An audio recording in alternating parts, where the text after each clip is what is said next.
Hey guys, today I want to talk about essentially the TPM 2.0 that's required on Windows 11 computers.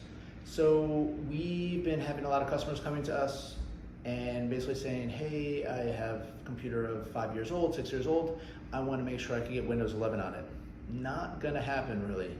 You need to have computers of about like 4 years old, tops typically, so that it does have that TPM available within the computer. So what happens is every computer from 4 years, maybe sometimes 5, but typically 4 years or earlier, will have the TPM within the motherboard. And so to put it in simple terms, the TPM has a secure boot function so that any potential threats or viruses will be blocked. And it blocks it at sort of what we call like a root level, or instead of through software or phishing or links, it basically stops it at like really ground zero. Any type of threats that attempt to change the bootloader, attempt to change anything like in the BIOS, any modules like that, it basically blocks it straight off the bat. So if you've seen anything that might look like a UEFI or secure boot or something like that within your motherboard, that's essentially what it's protecting. And it's pretty cool, it actually works, and I stand behind this. Now, two thoughts I have about this.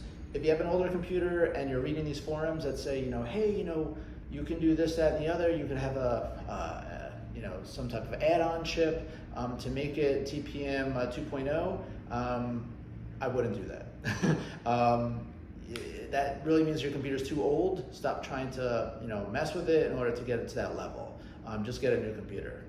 We've tried to work with even computers 2 years, 1 year old, and just doesn't have that capability of TPM 2.0, and it just doesn't work well. If you do have a newer computer, if you want to check, just make sure that TPM is enabled. And you could look at the UEFI, you could look at legacy, things like that. Legacy has to be disabled, so you go with the newer security version of the TPM 2.0, but it works. We stand behind it, it works really well. You just have to make sure your computer is new enough. If it's too old, don't mess with it, it's not going to work, and that's it. If you have any questions, let us know. Thank you.